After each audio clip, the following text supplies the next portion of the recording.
Bismillah ar-Rahman ar-Rahim. In the name of God, most gracious, most merciful. Assalamu alaikum wa rahmatullahi wa barakatuh. May peace and blessings of God be upon each and every one of you. I wanted to welcome you on behalf of the Center for Islam and Global Affairs to today's 8th lecture in our Ramadan webinar series. Today is Friday, May the 1st. Jum'ah Mubarakah to all of you. And it is also Ishchi Bayramı here in Turkey, so we commemorate that. Friday, May 1st, 2020. It is my great pleasure to introduce one of my most esteemed academic and scholar of all time, Dr. Jonathan Esposito. He is a university professor of religion and international affairs and Islamic studies, as well as the founding director of Al-Walid bin Talal Center for Muslim Christian Understanding at Georgetown University.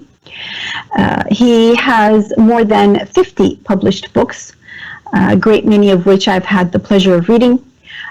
What everyone needs to know about Islam, the future of Islam, who speaks for Islam, what a billion Muslims really think, religion and violence, unholy war, terror in the name of Islam, the Islamic threat, myth or reality, Islam and democracy after the Arab Spring, Islamophobia and the challenge of pluralism in the 21st century, to list a few examples. Dr. Esposito's writings are translated into more than 40 languages. He is a household name around the world. He was the past president of the American Academy of Religion, the Middle East Studies Association of North America, and vice chair of the Center for the Study of Islam and Democracy.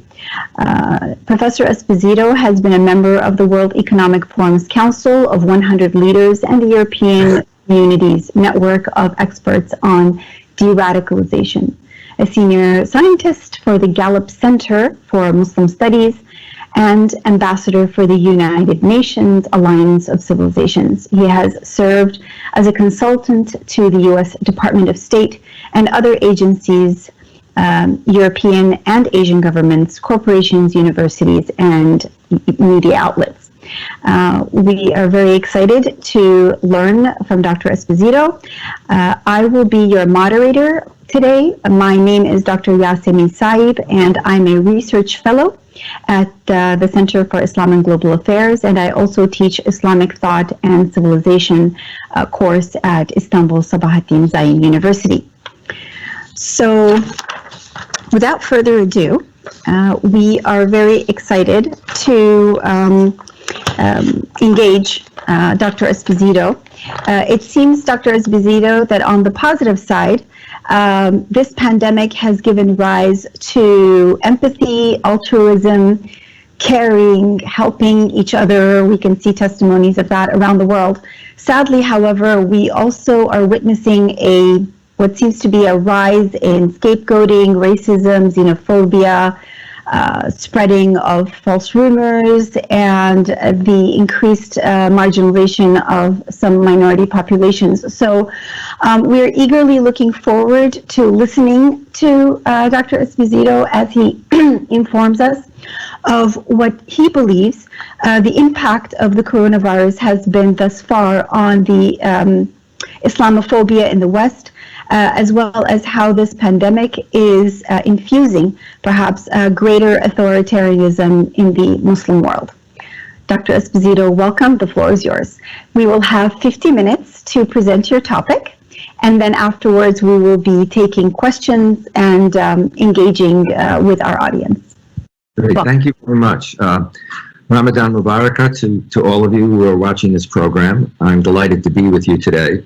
I have great memories of being at the university, and I think at one point was the first conference on Islamophobia. And I want to thank Dr. Sami Al-Arian CIGA and its staff for facilitating this. The COVID-19 pandemic has been global in scope, impact, and victims, threatening all nations, peoples, religions, and economic classes. In many ways, it is an affirmation of globalization. In this case, a negative, but it drives home the extent to which something does not just simply, affect one country, but in fact is affecting the entire globe. And many of those issues are affecting the entire globe. At the same time, the coronavirus has created opportunities for increased hostility from anti-Muslim groups and fear of Muslims, what we call Islamophobia. And it's also provided reasons for authoritarian governments to justify and strengthen their hold, if you will, within their countries. And I'll be addressing both of these. First of all, coronavirus has exacerbated the condition of Muslim victims of Islamophobia in the U.S., Europe, and Asia. As we know, Islamophobia is an extreme fear of and hostility towards Islam and Muslims. It often leads to social and political discrimination, hate speech, and hate crimes, and can be used to rationalize policies such as mass surveillance of Muslims, incarceration, disenfranchisement. Where are we today? A pandemic of global and historic proportions, a novel coronavirus infecting people in almost every country and territory on earth, has been weaponized by the far right to attack Islam and Muslims. Islamophobia has become mainstream. It's the new normal in Europe and America, but it's also becoming more mainstream, as I'll be talking, in a number of other societies in the world. Those who speak of and promote a clash of civilizations between Western and Islamic civilization today account for the exponential growth, along with the situation of the role of the media, the funding in the United States, for example, with more than $220 million over the last decade or so, the funding of Islamophobic authors, the creation of Islamophobic websites. All of these things are there. And then national elections. If you look at national elections in the U.S., going back to the period of, for example, the elections for President Obama, and then more recently, the election with regard to Mr. Trump, and having even the then candidate for President of the United States say that Islam hates us. Not some Muslims hate us, but Islam hates us. And then implementation of the Muslim ban and other things. The result is that Islamophobia, anti-Semitism, and white supremacist nationalism is very strong in the U.S. and Europe. White nationalism is with a Christian background. In the U.S. and Europe, the UK, France, Germany, Italy, Denmark, Norway, Sweden, and especially countries like Hungary and Poland have taken an anti-Muslim, anti-Semitic position and an anti-immigrant position. And we've seen that very much with regard to immigration, particularly immigration coming from the Muslim world, but for example in the US, immigration coming from, if you will, the South. White nationalists believe that in the United States and Europe, that the US and Europe were once and should once again become a Christian nation. Now, this is very interesting, and I don't have time to go into it, but you will have people, for example, in Europe and America, some of whom no longer really attend churches, etc. But when they affirm their sense of white nationalism, American or some form of European nationalism, they talk in terms of their Christian roots as well. Fear that immigration will lead to the browning of Europe and America. And so I use the word browning because that's a very broad kind of term. Okay. But it means that we do have here a form of racism. Promotion of religious supremacy, they generally do not accept the equality of other religions and even other versions of Christianity, which is also important to keep in mind.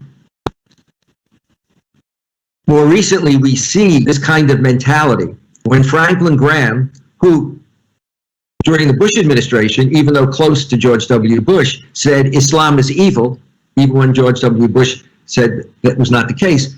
Graham, who said Islam is evil, more recently in this coronavirus environment, has said that the coronavirus is a punishment from God for the election of Obama.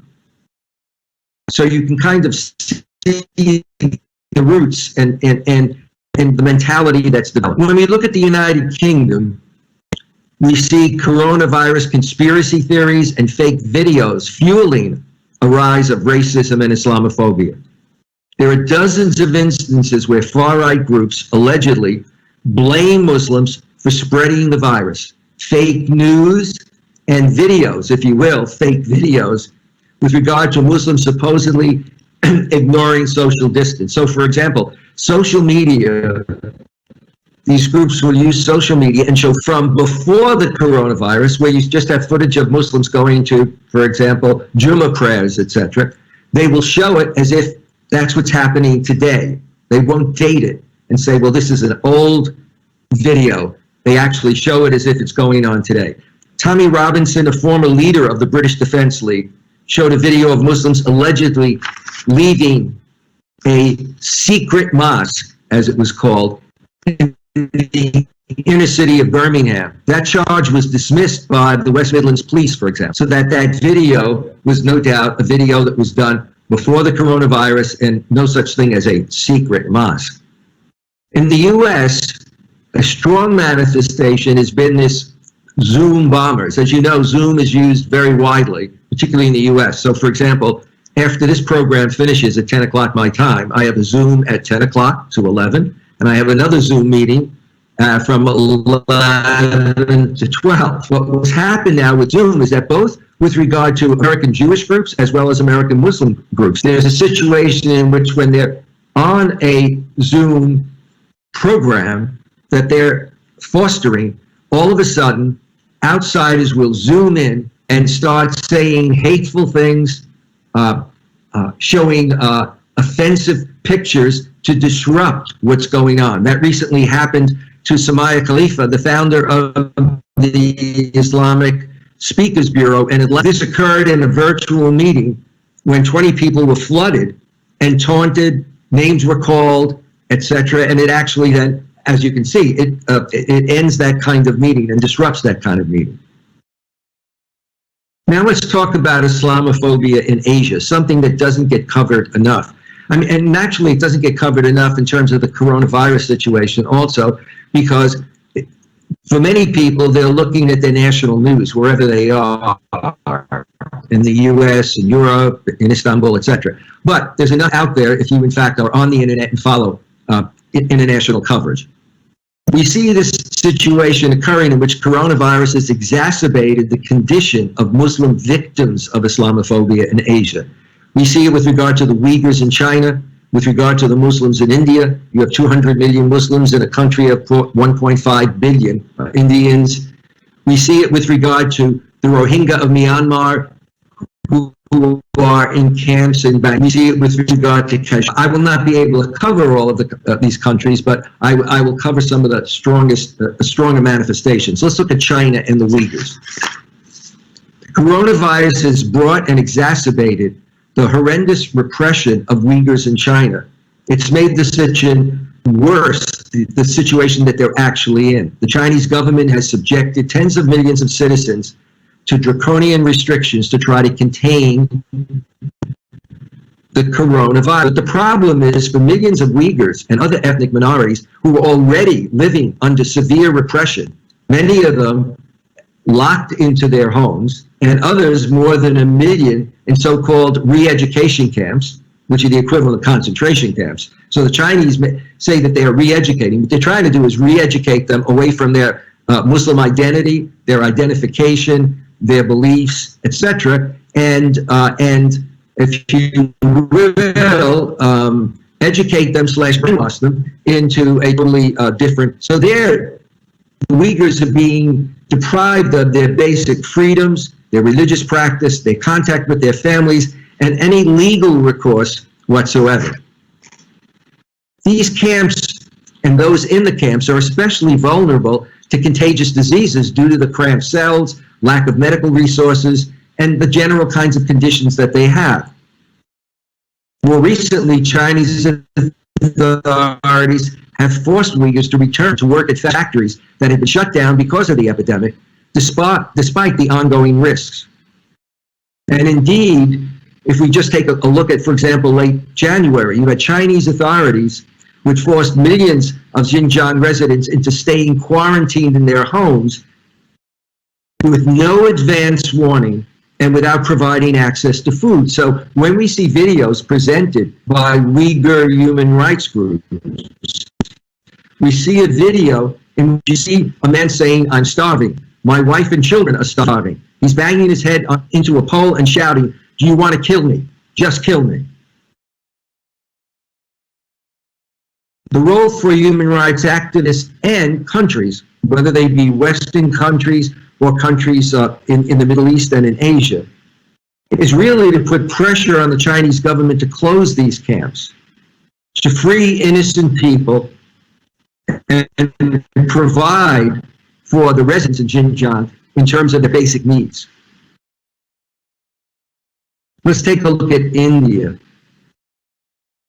COVID-19 related Islamophobia in India is the latest in a series of events that have put Indian Muslims in great danger. As I said earlier, there are 200 million Muslims in India, which is supposed to be a secular democratic state, but which in fact under Mr. Modi and his far-right BJP is creating a Hindu-only nation.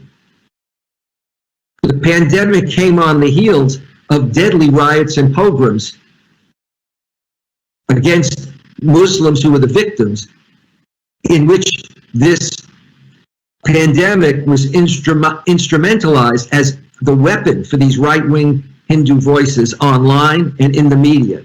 BJP politicians and Indian government officials, I'm talking about things like the health minister, etc., at least two ministers in the government, triggered this kind of violence by using phrases like Corona Jihad, or what's going on in India is a Talibani crime, feeding the claim that the pandemic is a conspiracy by Muslims to infect and poison Hindus.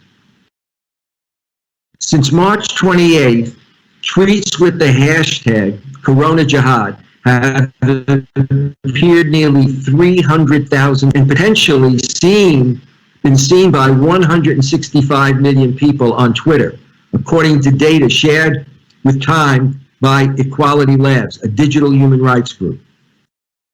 As the British publication The Guardian reports, Muslims have now seen their business across India boycotted, volunteers distributing rations called coronavirus terrorists. As they're trying to distribute rations, they're called coronavirus terrorists, and others accused of spitting in food and infecting water supplies with the virus. Indian Muslims have been attacked, beaten, and lynched. Now to move to the second part, the impact of coronavirus and authoritarianism in the Middle East and broader Muslim world. Countries in the Middle East and broader Muslim world have faced medical and economic challenges similar to those seen in the rest of the world combating the coronavirus. At the same time, authoritarian governments whose legitimacy and security depend on their military and security forces. As many of you know, we call them mukhabarat states, in which the security forces actually are used to reinforce the legitimacy and stability of a government.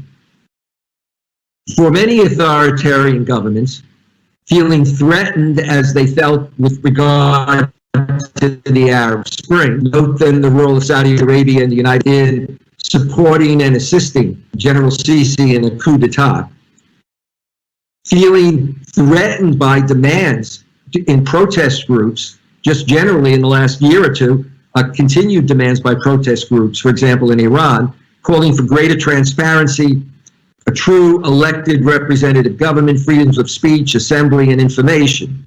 No wonder then that many authoritarian rulers and governments have used the coronavirus and and crisis as an excuse to crack down on dissent and opposition groups, and reinforced authoritarian regulations in the name of protecting the coronavirus.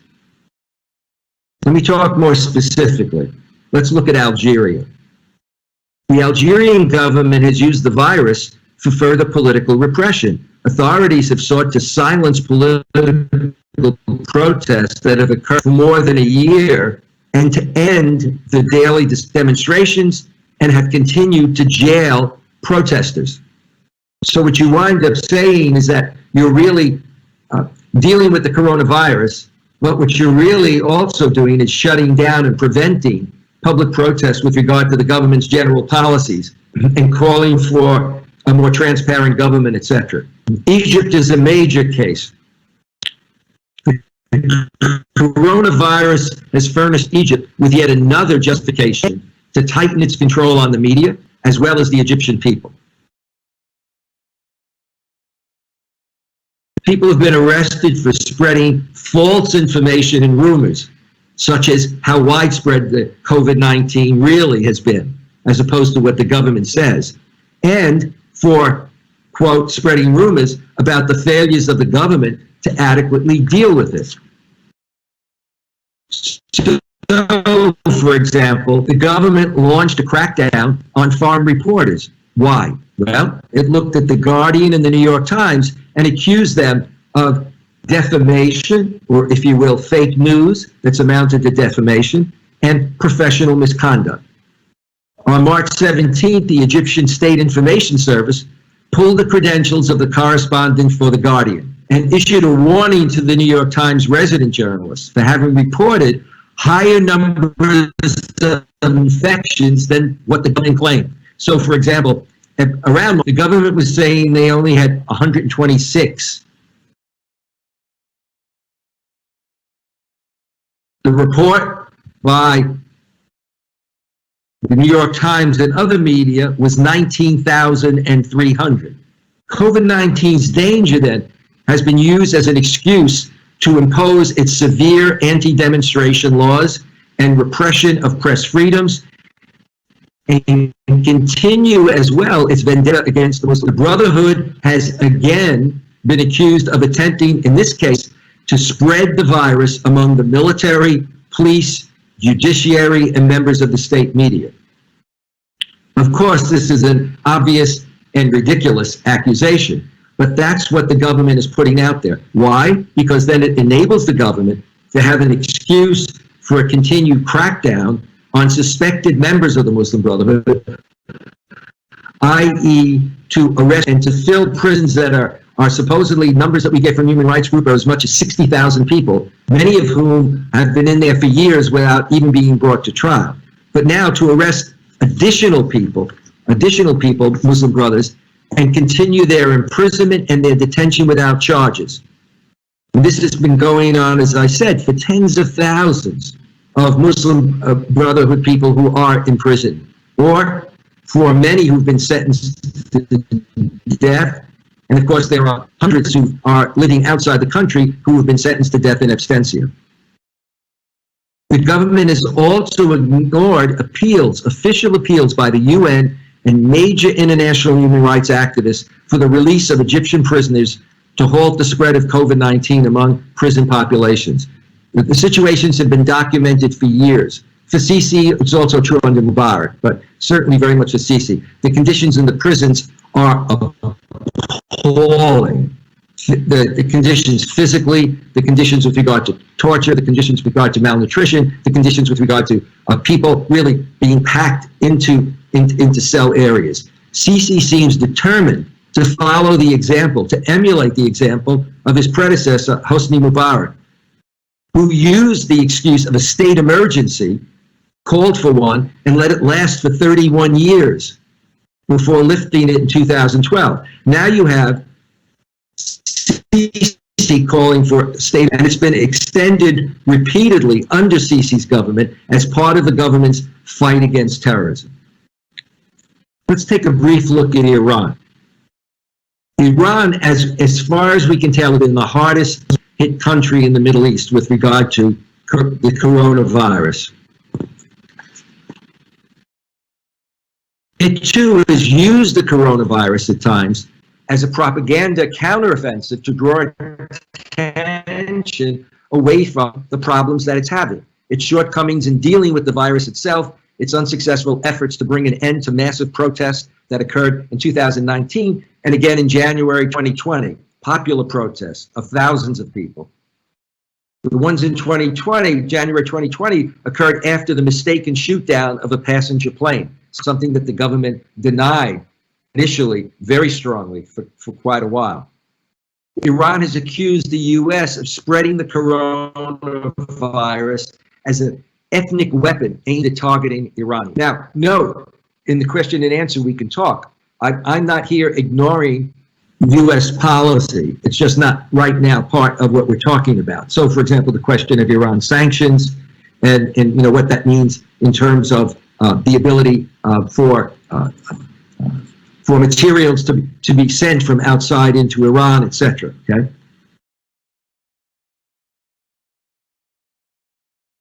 Now take a look quickly at Israel. Prime Minister Benjamin Netanyahu has used the coronavirus to extend his incredibly long political life. Even getting the head of the blue-white party, Benny Gantz, to join him in a government of national emergency. So it's become an excuse to do this, and of course, to then avoid for Netanyahu the charges of corruption, which he has been accused of by Israel's own equivalent of the Attorney General, and was supposed to come up in the courts, soon. But instead, he avoids that, and also, in the name of the coronavirus emergency, the shutdown of the courts, which then prevents it. Very briefly looking at Saudi Arabia. The kingdom has suspended its court system, allegedly to prevent the spread of the coronavirus, delaying the trial of activists such as women rights advocates who were due to be tried in court on March 11th. Remember the time when the Saudis opened up to women driving cars? At the same time, or immediately after it, the actual women who had worked for years for Saudi women's rights, not to drive cars, yes, but their broader rights in society, were actually arrested and have been held now for a number of years with no trial and significant reports about the use of torture, which is unheard of in terms of torturing women and in terms of torturing women in particular. While Saudi Arabia's handling of the coronavirus emergency has been praised as a model of effective response, many of the measures that are being used can be expanded and extended and could deepen the kingdom's already considerable architecture of repression. MBS, Mohammed bin Salman's campaign to consolidate his power, as you know, has included the imprisonment of Saudi royal family members for an extended period of time and requiring that they pay rather large amounts of money to be released. And the risk is that this kind of outlook of restriction can then continue in terms of shutting down due process, freedom of expression when the government doesn't like it, criticism of the government. All of this has happened. Bloggers have been imprisoned and caned, etc. So the long-term effects, what can we say about solutions? Overall, however, the coronavirus pandemic has helped authoritarian governments to legitimate the suppression of dissent and political protest and opposition. So it's not to say that governments haven't been moving and doing something about coronavirus, but you can criticize some of them in terms of what they still haven't been doing. But it's not to say that they haven't been doing that. But the point is that also at the same time, they have, as in the case of Egypt, expanded, and many of the people being arrested are people that, many of whom they have had a vendetta against, such as the Muslim Brotherhood and international media, for example, that actually report what's going on, or at Al Jazeera, etc. Autocrats in countries like Egypt, Algeria, Iran, Saudi Arabia, with an excuse, justify and legitimate their authoritarian models of government. And in fact, the argument can be, as China's argument is, look, if you look at the nature of our government, we are able to respond effectively because we can shut down, we can put in all kinds of restrictions. We can, in fact, engage a lot of the authoritarian apparatus and use them that we have in order to shut down the society and get through the virus. Well, then that means that we actually have a form of government that can be, as it were, more effective than the democracies. This then becomes an excuse for these models of government and their measures as effectively enabling to confront and defeat the coronavirus when it's also doing, these responses reveal government history of repression, its failures with regard to freedoms, with regard to developing significant medical resources and healthcare systems within their own countries. And I think that we now see ourselves as we look forward in terms of what will life be like after the coronavirus. It's interesting to me that a Muslim organization in America that's an umbrella for many organizations is having a virtual program on May 9th, in which one of the topics, a topic I was asked to speak on, is what will the world look like after the coronavirus? Well, one can talk about that, but you almost need a crystal ball to actually do that, because we're still in the midst of that virus, and we're still in the midst of a virus that may come back again in the fall, as we know.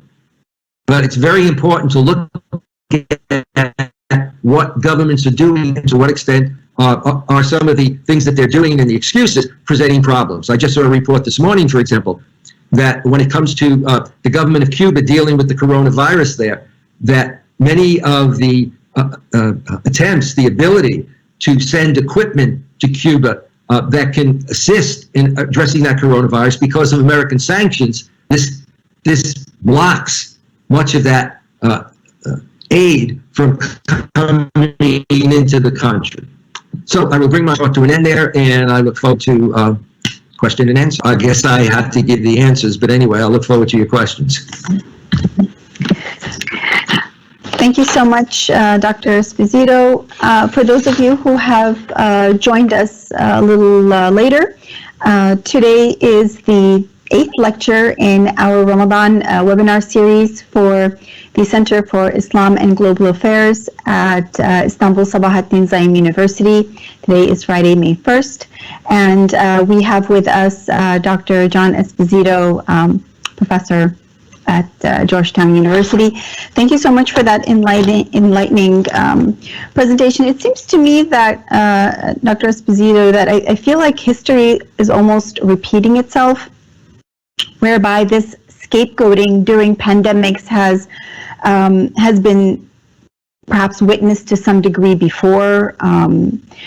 Jews were blamed for the outbreak of the Black Death in medieval Europe. Irish immigrants were accused of spreading cholera in the 19th century United States. Haitians were stigmatized for the AIDS epidemic, etc. You would hope that with a greater, I guess, greater civilization, with the progression of civilization and civilized society and democracy and the sharing of information and globalization, that you would see a decrease in this. But it seems to me that this pandemic has given rise to Islamophobia at immense degrees, witnessed all over the world, from China, India, the Rohingyas, Algeria, Egypt, Saudi Arabia, Israel, and all the countries that you've mentioned. What can we say about the state of our world in relationship to this? I mean, it behooves me, to be honest with you, that we're still witnessing this. Is this a concerted effort by the far right? I mean, why is this a global phenomenon? I think that the situation let me preface it by saying that as you began, and I was glad you did when you began speaking, you talked about the positive things that we're also seeing in the world, that, within countries. It's amazing how many countries people have had to acknowledge. For example, in America and Europe, they've had to acknowledge, and many of them are out applauding these people.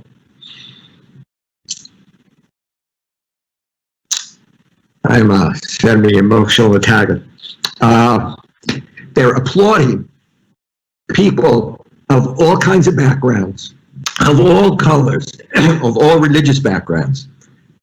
Recently, a week or two ago, it was identifying and writing an article about how 7 out of 10 physicians that had died of coronavirus, and there are many physicians that have died of it, okay, were actually people from Muslim backgrounds, etc. Okay, so and we see that, for example, in the U.S., populations, basically applauding and reaching out to the nurses, the firemen, etc., who come from very mixed backgrounds of different colors, etc. But I think that, sadly, what we have is a social cancer. Islamophobia, like anti-Semitism, is a social cancer with deep roots. Okay. Now, I'm not going to go into the historical roots with regard to Islamophobia. You can start, back in the Middle Ages, etc. But if you look at the Iranian Revolution triggered and then moved to 9/11, 7/7 in the UK, etc. Okay, Bin Laden, Baghdadi, etc. Okay, what you see is these situations, then reactions within countries from groups for a variety of reasons. Far-right groups, white nationalists and supremacists in many European countries, who were used to, not only they grew up, but for generations, everybody in that country was, for example, if you were Danish, Swedish, or Norwegian, okay, you spoke one language, you all had the same, if you will, facial characteristic in terms of, color, etc., culture, etc., etc., etc. Now, in the last few decades, for a variety of reasons in Europe, it was bringing in workers that were welcomed, laborers in particular. Not that professionals didn't come, but many laborers, into Germany, into all of these different countries. But that, and then the immigration wave more recently, fed these far-right groups in the Netherlands also, and whatnot.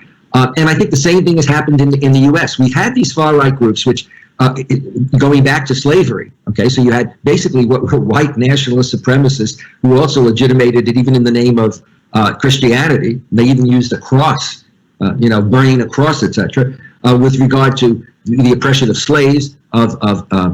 They were anti-Semitic. They, for example, in the South, many Italian Americans were in fact killed because of their dark complexion. They were people of, quote, color, and I think so you see it, white supremacists that look at the reality and even hear about the reality that in decades from now, and not that long, because of Latino population, because of population coming from a variety of places in the world, that America is not going to be a predominantly white country, and they have other kinds of grievances, which can be economic, political, etc. So we see this growing up, and it stuns Americans. Certainly it stuns many people of my generation. We grew up in ethnic neighborhoods. I grew up in cosmopolitan New York, but I lived in an ethnic neighborhood of Italian Americans. I didn't really interact with people of the diversity of America in any significant numbers, Irish, people who were Jewish or German, until I was in high school and left that area. So for us, we began to see and articulate for ourselves as we worked our way up the ladder, the American. What we find now is that the reaction is actually one which is sweeping along people who are not just people who are disenfranchised. Many can be. They can be unemployed people, etc., who are worried about their jobs, but they're also well-educated people. And I think that's going to continue to be the challenge. I mean, what is troubling about this is that it's not as if when we get through the coronavirus, all the fake news will disappear, because the fake news was there before. You know? President Trump said Islam hates us long before. And by the way, for people who are watching this, we have a major project for many years now at Georgetown called the Bridge Initiative, Protecting Pluralism, Ending Islamophobia.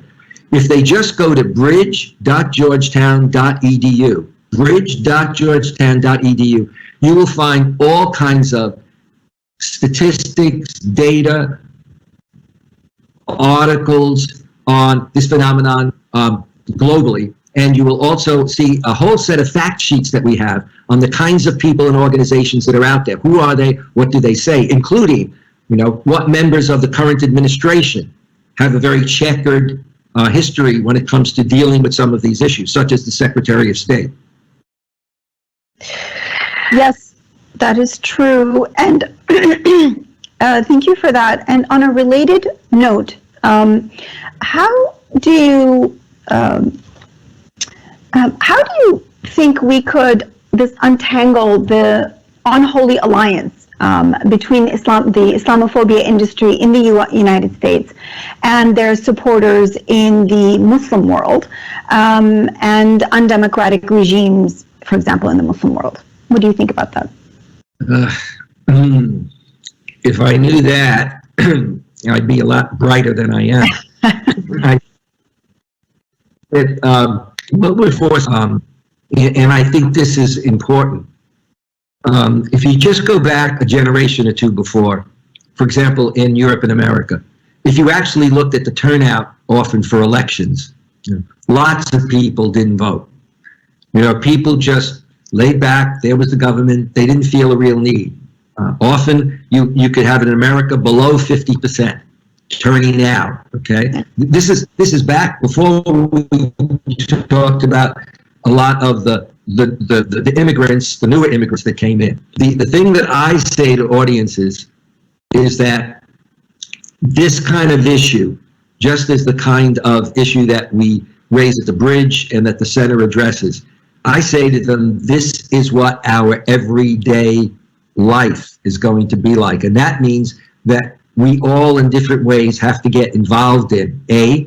Politically, we have to be concerned about who are the people we elect, for example, in the U.S. or Britain, to be the head of our country, not to the head of our country, well, in the U.S. certainly, but in parts of Europe, but also to our parliaments, to our congresses, who are elected locally.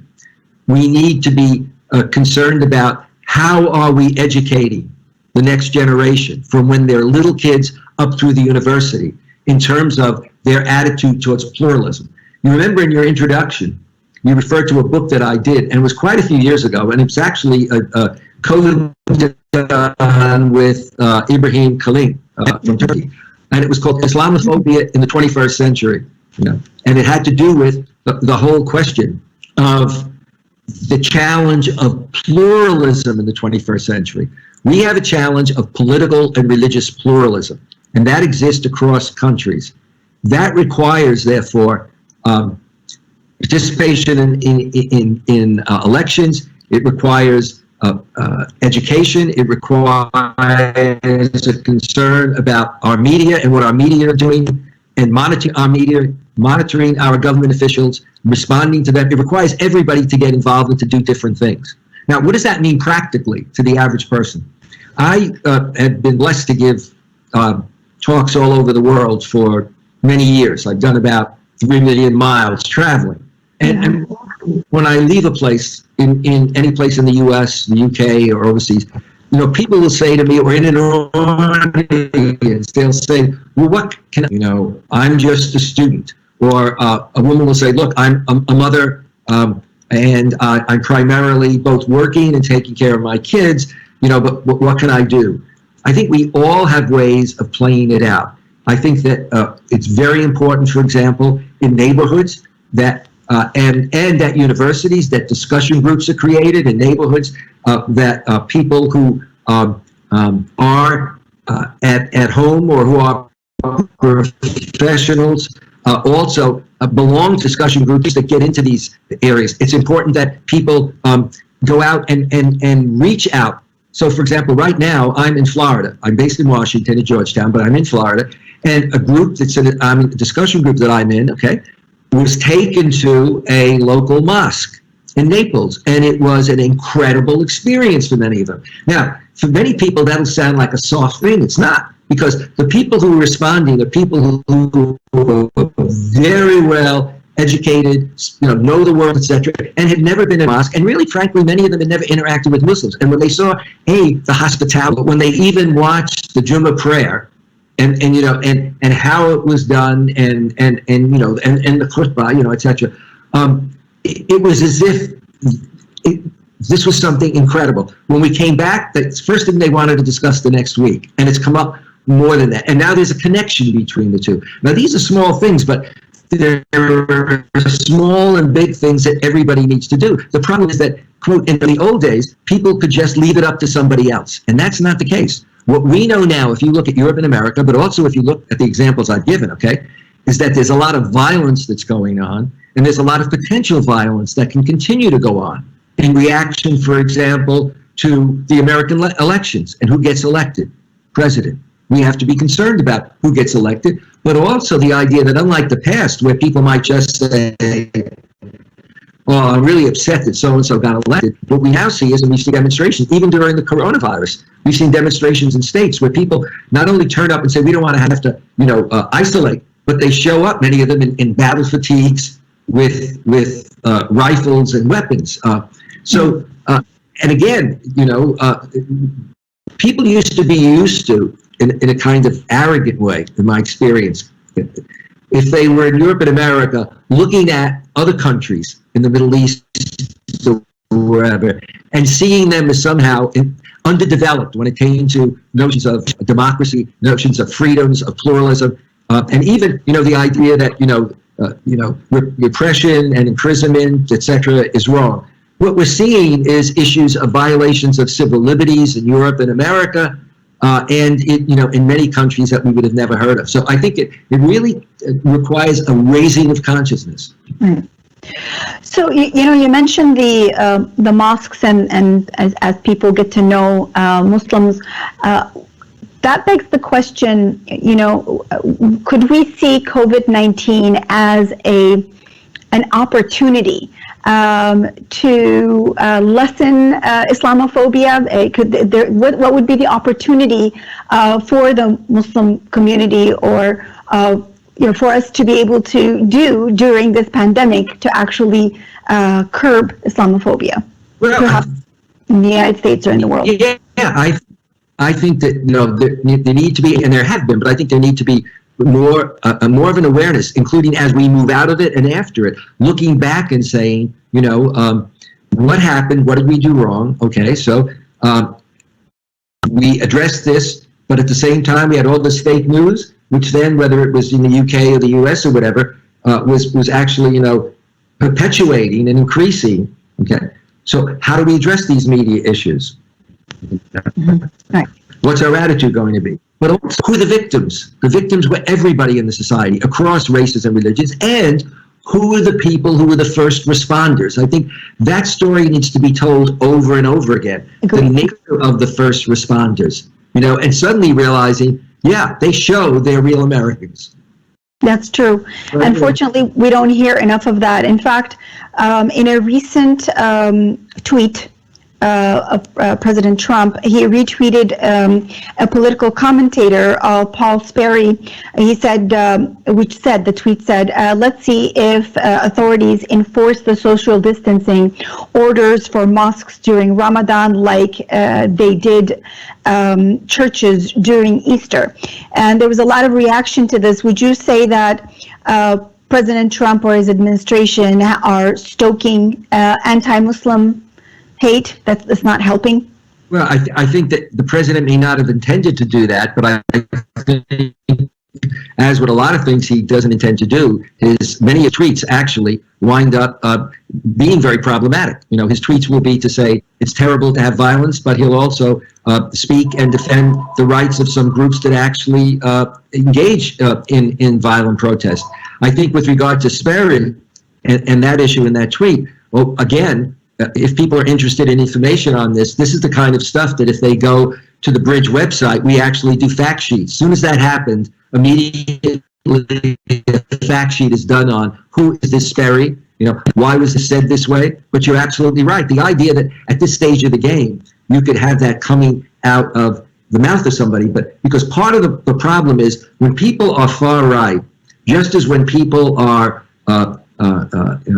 representatives of some of the authoritarian governments, and I quoted some of the India members of the cabinet. You can get this also in Egypt. You will have people who ought to know better saying that is just absolutely wrong, that stokes the issues, and they're doing it for their, not only out of ignorance. For some of them, it's out of ignorance. For some of them, it's out of their deep prejudice or their political interests to quiet or shut down or marginalize, that group of people. And so if you look at the language that has been used in America with regard to Latinos, with regard to Mexicans, referring to them as rapists, as all, drug dealers, etc. This is the kind of thing that we need to be, concerned about. Right. And speaking of political interest, do you think that Islamophobia would be used effectively again in this election cycle? What do you think about that? Well, I think it's yes. How much is a question, but I certainly think it will be used if, where you have Muslim candidates, because it's been attempted that way, and even after we wound up with the two additional people, the women who were elected, to the Congress, how quickly, as soon as before they even opened their mouth to say anything, but if they said anything, in particular if they said anything about Palestine, how you then would have this coming down on them, accusing them of being anti-American, saying go back where you came from, when in fact, one of the women who's Palestinian in background was born and raised in the Detroit area. Right. And so we have new candidates. We just had actually an incident that was reported in the press the other day. A young woman who's running for Congress has been receiving death threats and all kinds of. So yeah, that will be out there. It won't, more than likely, it won't be targeted as it has been in the past. For example, during the Obama period, with regard to the person who was running for president. But yeah, I think that that social cancer exists, and it will perk up wherever it can. Yeah, unfortunately. Okay, so we have a great many questions posed here by our participants. Thank you for those questions. We're going to try to get to as many of them as we can. Dr. Esposito, I'm going to attempt to ask 3 questions at a time, if you don't mind, so that we can get through them faster and we can address everybody's queries. So one of the questions here, it says, how much does Islamophobia in the U.S. specifically drive Islamophobia in other areas of the world, if at all? Does its acceptance by a Western national leader like Trump make it easier to propagate it in other countries like in India? There's also, that's the first question. The second one is,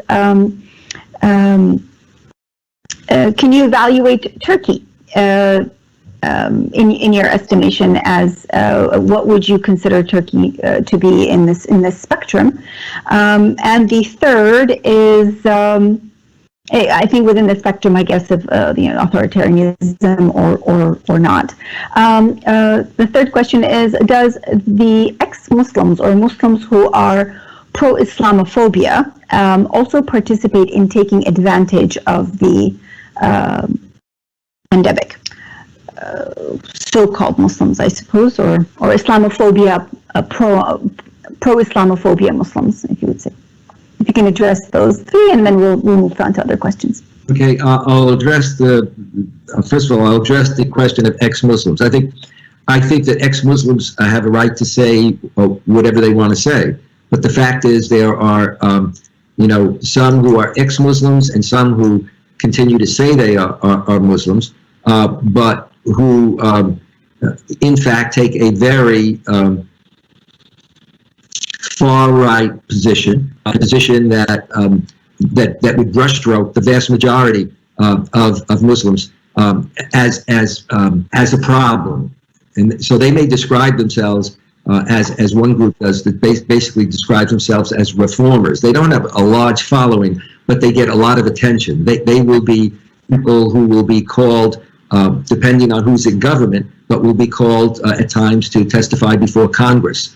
You know, but they won't have, in that same situation, leaders of acknowledged major Muslim organizations. So, you know, in fact, they can turn it into a profession. You know, the position that they're taking.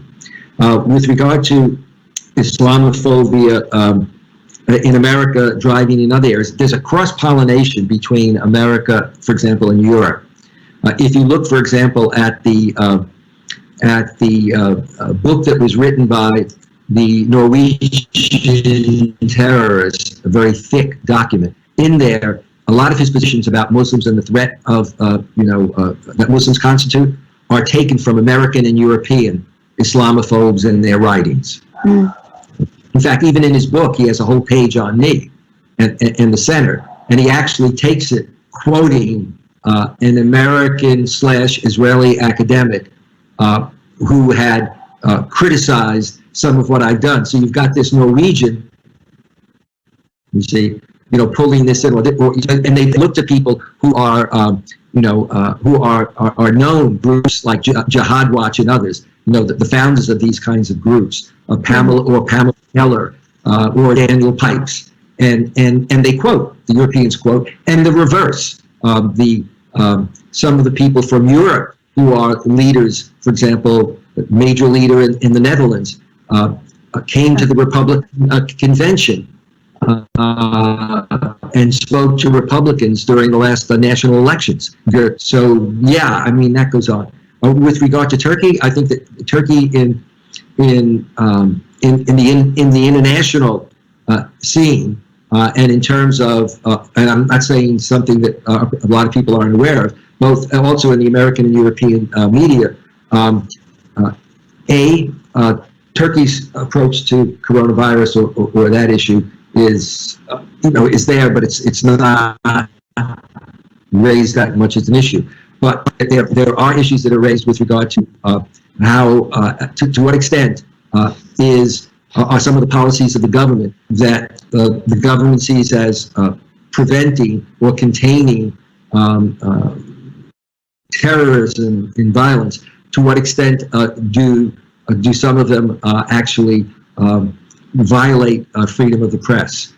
To what extent are the civil liberties of some people violated without sufficient due process, or their positions, etc. But that's a very common topic that is raised today, and I think it's important to be addressed very aggressively, because Turkey has for many years, under Mr. Erbakan and Erdogan and certainly the AKP, for 3 years was seen as this progressive, Islamically oriented party and country, and so issues are being raised, and I think that needs to be addressed, because it's raised whenever I speak any place. Sure. Very good. There are three semi-related questions that I will be asking at the same time. How should anti-Islamophobia activists counter Islamophobia? How should anti-Islamophobia activists counter Islamophobia campaigns in Muslim communities propagated by the so-called Islam reformers? I think that means to say, what can be done within Muslim communities to combat this. Do you have any suggestion of proven strategies to fight Islamophobia? Again, similar vein question, but this one is specifically in the media or in political circles in the West. And the third question related to this is, how can we ameliorate our image? How can we make our images better? Okay. Let's start with the first one. Responding to with counter campaigns to some of these activists. I think that I think most. I mean, I could be wrong here, but I think that many are really not what's really going on by these sort of activists who either are saying that they are ex-Muslims, okay, or are saying that they are Muslims, but are in fact criticizing where about 90% of the American population who are Muslims would be coming from. I think that there it becomes really important for them to be involved in and supportive of organizations, Muslim organizations, but I would also say of organizations such as our project, The Bridge, in terms of being supportive, in terms of funding, and it's going to be really critical now with the coronavirus and the hit on universities, all of the budgets and all of the funding for a lot of these kinds of programs, the danger that they're all going to disappear. There's also a program that's run dealing with Islamophobia on the West Coast at the University of California at Berkeley. I think there needs to be more awareness and support of that. And I think also Muslim organizations have, many of them in America, have held a fair amount of programs, around the country, which are open to the population. So I've been in many states, multiple times in the United States, speaking at programs that, or on panels that Muslim organizations are putting together. I think that in a way, one of the things that can be taken advantage of now is that we've now moved into this virtual, and that's going to continue even after this. That is, what people have discovered is that one can really run programs and be in contact with people far more when you do virtual programs. Why? Because if you invite somebody, you have to fly them in from wherever they are. You have to pay them an honorarium. You have to put them up at a hotel, etc. Now you don't have to do that. This is the fourth virtual program I have done in 6 days. And I have another one coming up the next week, just on these kinds of topics. So, and I know this is true for my colleagues, Jack Brown, Jonathan Brown, and others. So I think that in some ways, in a very creative way, one can take advantage of the internet now, because there are more and more people, even more than before, looking for programs, looking for YouTubes, etc., and see a good deal of this. Now, there was also a question about proven strategies, etc. Well, one major strategy, and it needs to be used to begin with, is if you go to a website of a group called Media Tenor, T-E-N-O-R. Media Tenor is a group. I'm going to just take a couple of minutes to explain this because it's really significant. This is a group that is monitors media in Europe and America, as well as other parts of the world, but very much Europe and America. And so it did a study from 2001 to 2011, for example, looking at 975,000 pieces of media, European and American, saying in all of that media, where do we see Muslims and Islam? In 2001, they found 0.5% or 0.1% covered mainstream media. 2% covered extremism. By 2011, extremism was 25%. Mainstream was exactly the same as well as Ken. 2015-16, they basically came out with a headline that pretty much said Islamophobia has become normalized. It's peaked and become normalized. And it found that in looking at America, for example, and European media, that let's say German, British, and American, 8 out of 10 stories were Islamophobic. And even the mainstream stories were on the margin in terms of how they treated Islam and Muslims. So media plays that kind of role. Then what one has to do is pull off that reality and then respond to it. And that's where, again, Muslim groups get involved, individuals get involved, people should be in writing to media. Media has been a problem, but media has also become more sensitive to this. We've seen also some very good stories on media, and there needs to be more use of that, but particularly social media, because a significant portion of the population and also the European population, and in other countries, those that can have access, see that international media.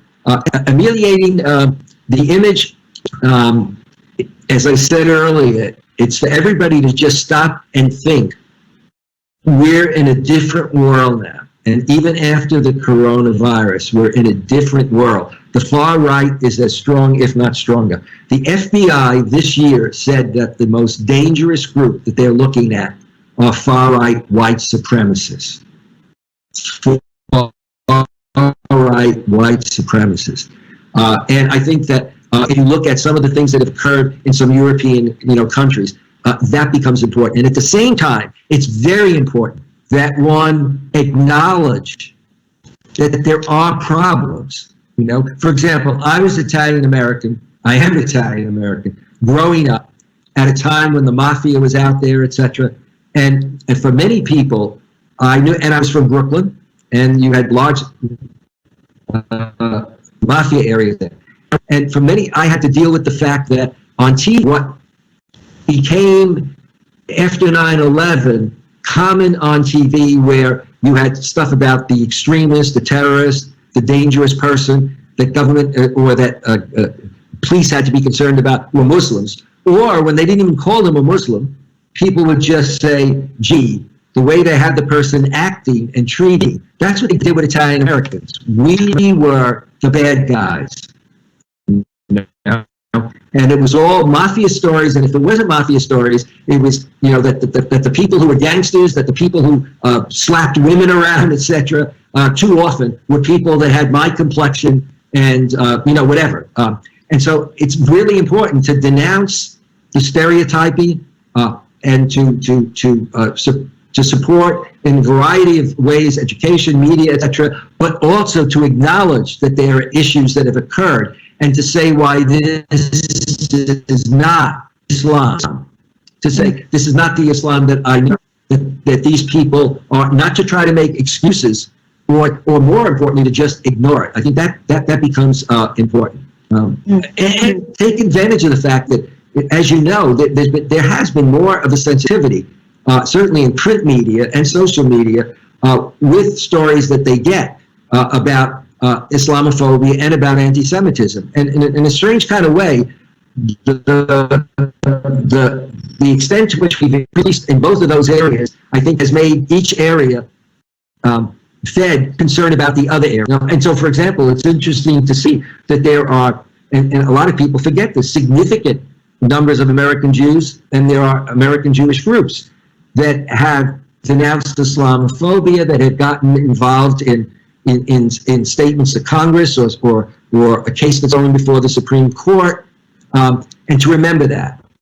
Okay? And the final point, think about the images that you saw in Turkey and around the world when the Muslim ban was put in. How the very day that it went it wasn't Muslims that simply went to the airports that night. It was people of every background and laws of every background that were there. And it was other civil society groups, Me Too, Black Lives Matter. And that has continued to be. We need to be emphasizing more this idea that when we look at the far right, people of a variety of groups and a variety of organizations have concerns about the political, legal, sexual rights and racial rights of others, and work together. Right. Dr. Esposito, you mentioned, the far right white supremacist groups. It's mind-boggling to me, I have to say. Would you say that this is a globally orchestrated phenomenon?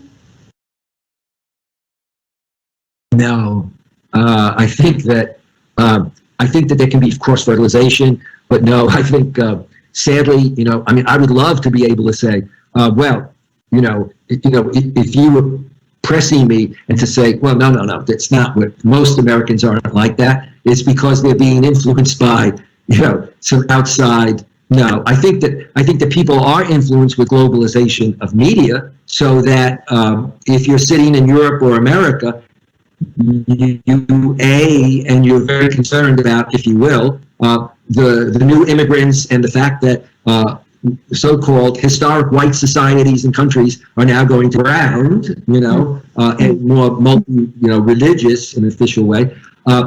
that can feed, that sense that, gee, it's not just in our country, it's also in these other countries. And there may be some, cross-fertilization that is between some groups, but it's not as if one can excuse what goes on in America and point the finger, whomever, as being responsible. I think, in fact, if you look now, even with the coronavirus, and I won't get into the specifics, take a look at how countries are now trying to figure out who to blame. If you want to be blamed, you don't want your administration to be blamed, you blame another country. Well, what happened, Yes, there is an issue when it comes to, for example, coronavirus, whether it's in Muslim countries or outside, with when you're bringing in, when you have a lot of people coming from other areas. So in countries like Singapore and others, they found that they seemed to defeat what went on, or even China. But then when your borders are open, people come flying in. Yeah, that's, that can be seen very specifically, and the danger is that it sometimes can be used as an excuse by some governments to say, look, it's not that we haven't handled this well, or, gee, I hate that I had to be so restrictive. It's not, it's all because, and then they point across the waters to somebody else. Makes sense. So there's a question here that's posed that's, I believe, linking African American Muslim voters to Islamophobia, in the sense that it's saying that it seems that there are some African American Muslims who are adamant on not voting for Biden because they believe that Joe Biden is just as bad as Trump. But the question is, it seems worrying that this would prolong Islamophobia, and and though there are reports that victims of coronavirus are people of color to a larger degree, and low-income people from low-income demographics, what do you think? Americans should do to help prevent further hatred and, I guess, the exasperation of Islamophobia in the United States or in the West in this regard? I think that, first of all, it's the question, or the person who's asking the question has it wrong. The fact is that African American voters are very supportive of Joe Biden, the vast majority. Many people say that Biden's situation turned around when he won in South Carolina so overwhelmingly, and that demonstrated, and in fact you see so many African American leaders and also a president, Obama, coming out to support Biden. I think the question is getting the vote, and the same thing is true with regard to Muslims. The great thing about it is that American Muslims in the last couple of elections have increased their political presence. The problem has been for a number of years, I've spoken about when you look at the American Muslim community vis-a-vis other Americans, how increasingly economically, socially, professionally, American Muslims have become educationally integrated. And indeed, some of the stats really stand out in terms of levels of education, both of men and women, places in, if you will, in the workplace, et cetera. But on the political side, it's been held back for a long time. In the last few elections, it's increased, but it's still not where it needs to be. I think all communities have to turn out, but I think that we need a full turning out of Muslim community, just as we do the African. There may be occasional African Americans, just as there are a number of quote Muslims who've associated themselves, for example, with President Trump, both in the past and now. But they're not, as I said earlier, they're not at all representative of the vast majority. Right. Okay. So, in shifting gears now to the world, another question here that's asked is how does Dr. Esposito see the Western institutions, especially academia's approach towards Muslim hatred, Islamophobia in India? Why banning the hatred groups like RSS, Bajrang Dal, etc., is not taken into consideration? Lynching Muslims is not new there and deep-rooted, but recently got very little notice in international media because the war news, I think, from Afghanistan, Iran, Syria are I guess, decreasing. The threat is that because of having support of all major political parties in India, including the so-called Liberal Congress Party. So I feel that the question is more about how much does academia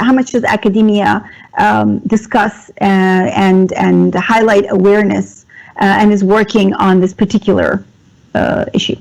Well, the subject of academia is of course very vast, but I can say that Sure. in terms of professional organizations, whether you're talking about the American Academy of Religion, which I'm a past president of, or the Middle East Studies Association, or the American Political Science Association, the reality is that there are people who are experts who are dealing with this subject. I think at a political level, the issue's been that the current administration, American administration, did what was not done by previous administrations, and that is recognize Mr. Modi and invite him in. Remember, Modi was not, before he became the head of the country, was not allowed into America, and even when he first became the head of the country, there was a big move to keep him out because of his history and that of the people of the party that he belongs to and the Hindu-Tiva, party that he's associated with. What happened with the Trump administration is not only did they welcome him fulsomely, but of course then Trump was invited to India. And if you heard reports on the international media, the way India was receiving him was clearly, to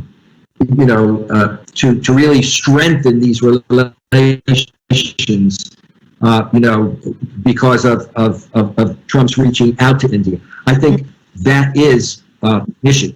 And it is an issue insofar as the question then becomes, where is the American government when it comes to speaking out against what's been going on in India with regard to the Muslim population? Not only the legal side,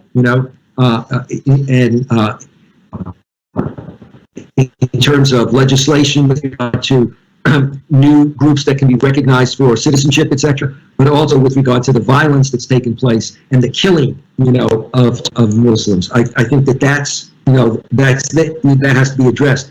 I think in terms of academia, universities and colleges are so different. But I will say this: that what I've noticed is, for example, let's say when I came to Georgetown in 1993. A real increase over the years in terms of students who come there in their first year with a background in world history and world religions. Not all, but many of them. In other words, in our curriculum, when we're training kids, sometimes in grammar school, but also high school, they're being exposed to, in their world history courses, they're really being exposed to the world. That wasn't the case when I was being educated. Mostly about America or Europe, and then occasionally there'd be some mention, of course, of the Soviet Union, and World War II. That's changed a lot. And in fact, we have a program, and our center, the Al-Walid Center, as well as the Center for Contemporary Arab Studies, where we have someone who goes out and actually does courses training teachers in terms of how they approach world history and cover the Middle East, the Arab world, and Islam. Training teachers, and it's a very robust program. So there is a lot going on, and I see in the students that come, when they come to study with me, many of them already have a broader background. They're aware of the Middle East. Many of them are aware of something about Islam and Muslims in a way that wouldn't have been the case before.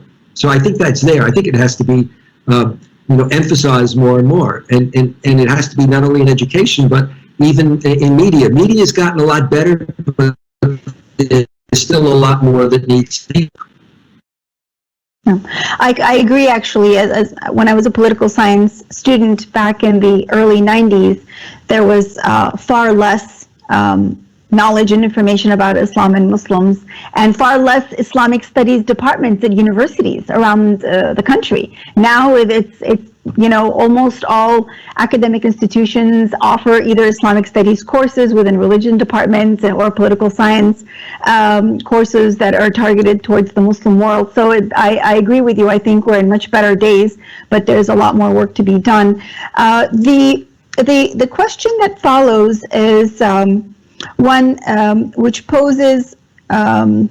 is posed on a global spectrum. It says, do you believe Islamophobia has a broader objective for U.S. foreign policy in the post-Cold War unipolar existence that we find ourselves in? Maybe America wishes to depict Islam as the enemy to give U.S. a reason to continue with its global agenda? Could that be a prong? Yeah, okay. I think that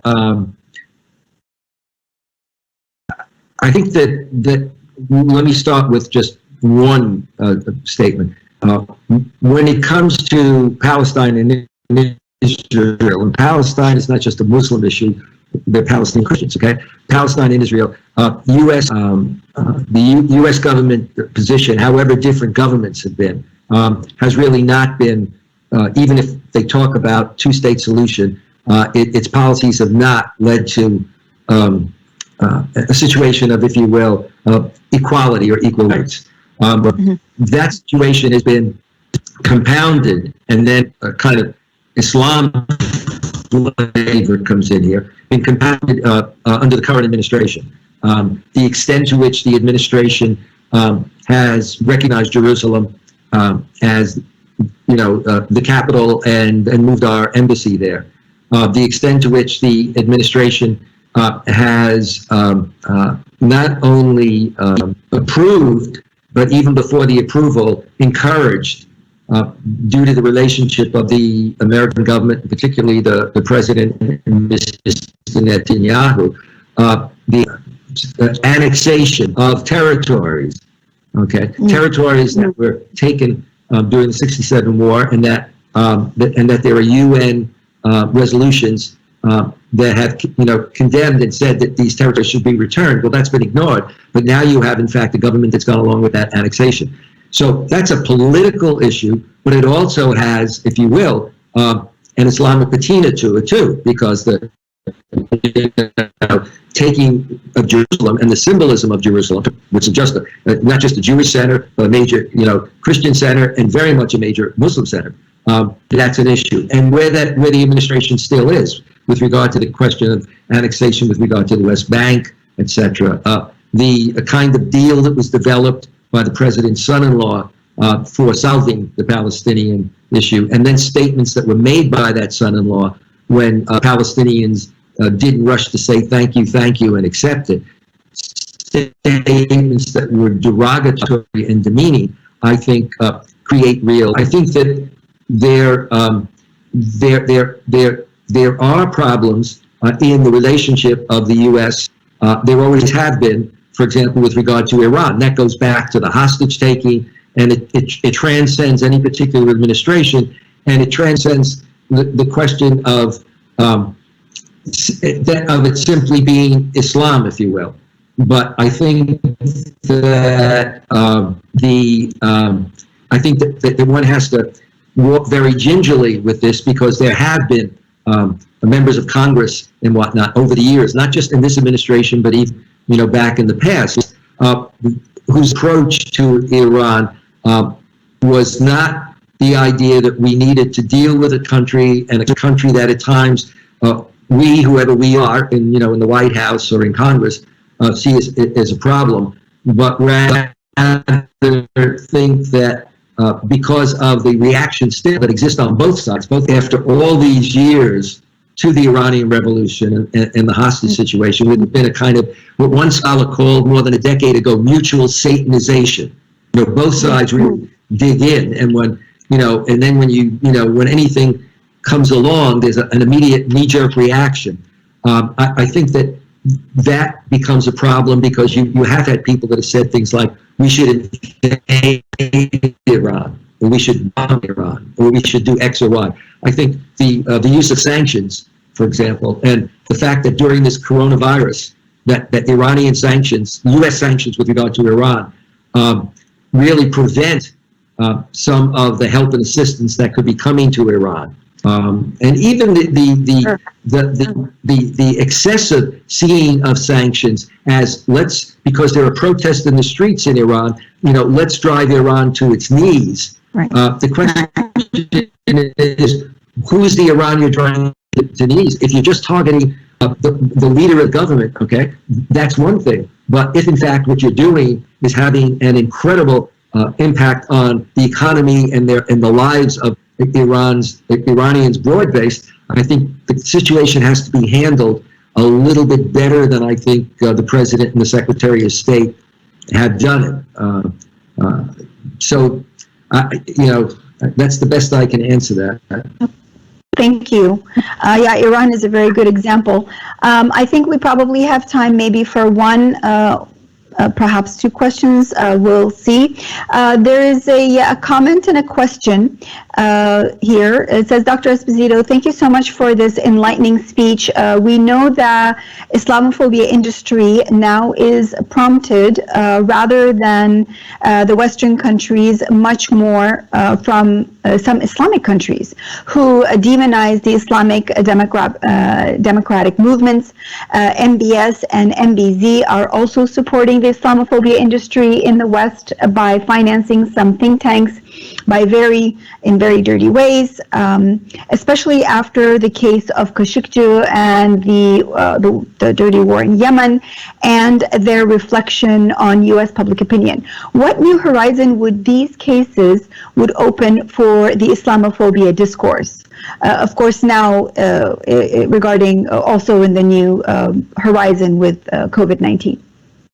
I think, let me begin to make it really easy for the first part. I absolutely agree with the initial comments that were just made. That is, the extent to which certain Muslim countries, particularly Saudi Arabia and the UAE, kind of feed this mentality. The UAE put out a list after the coup in Egypt, for example, put out a list that went after not just the Islamic groups that one might be aware of, Muslim Brotherhood and others, but organizations in the UK, in the US, as being supporters of extremism and terrorism.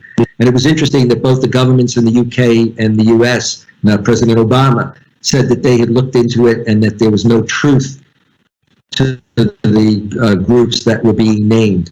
But definitely that kind of approach is an issue. I think also the extent to which funding for some think tanks and to the extent that when you look at the question that the funding leads to perpetuating in the U.S. or in other countries. I don't look at the funding that goes on, for example, with regard to Europe, to support uncritically to support the policies of the UAE and Saudi Arabia. I think that is is definitely a problem. I think that it is a crime that the situation of Khashoggi has not been, it's just dragged on and it has not been addressed more effectively. I think that there was clearly significant criticism in American media, European media. There was criticism coming from politicians, some politicians, etc. But I think that at the end of the day, a number of the American government as well as the EU, has let it just sort of slip away, and I think that's a very big issue. Yeah. Well, we are almost out of time. I believe we have 1 or 2 minutes, and I just wanted to conclude with one final request from Dr. Esbatiza to offer us a remark on a question. Basically, what do you believe is the role of Muslim scholars in showcasing the rich, I guess, values and ethics of Islam, and what would be their role right now in COVID era to counter Islamophobia? If we can get your final thoughts on that before we conclude. I think that we're in a very position now. I just mentioned that. I was going to use the example before. I've been doing a lot of hiring for several decades in hiring people who deal, for example, for the center, etc. And I can tell you the last time that we hired, or 2 times ago, when we hired Jonathan Brown, the 3 finalists were all Muslims, all American Muslims. Now, that would have never happened in the early days. I came out in '74, and people thought I was crazy to study Islam because they basically said you'll never get a job, there are no jobs, let alone having Muslims and there were some Muslims who were there, and some of them had problems getting jobs. I think that now we have a significant representation of Muslim scholars, and I think there are groups that attempt to address that, and I think Muslim scholars play an important role. I think you have a number of them, for example, the Islamic Studies College in Qatar. You have Yaqeen in the United States. You have people like Jonathan Brown and others who are at major universities. Some of them are chairs at Duke University, etc. And they're out there and very visible. They're very active in groups like the American Academy of Religion. And I think it is a time, and I think we need more and more Muslim scholars. There are plenty of them, though, who are out there. And I should also mention one of the distinctive things is the number of Muslim women scholars that we now have that have been trained and are in positions, significant positions in academia. Yeah, that is true, and we hope to hear more from those voices being amplified. On that note, we are out of time, Dr. Esposito, and we are so grateful for this hour and a half that we were able to spend with you. Surely it was really informative. I would like to conclude by once again thanking you on behalf of the entire team at the Center for Islam and Global Affairs at Istanbul Sabahattin Zaim University with Dr. Sami Al-Rayyan and the whole team there, as well as myself for this wonderful webinar session. For all of the participants, you can all have access to these videos that are recorded and these lectures uploaded on our website, ciga.edu.tr. And I also want to thank you for your participation and to let you know that tomorrow, same time, we have, same place, we have another webinar series with a very special speaker and a guest, Dr. Mu'taz Al-Khatib from Hamad bin Khalifa University in Qatar, who will be speaking about Islamic ethics and pandemics. I hope you will be able to join us back here tomorrow. Thank you again, Dr. Esposito. It was wonderful seeing you. Thank you very much. Have a nice day, everybody. Assalamu alaikum.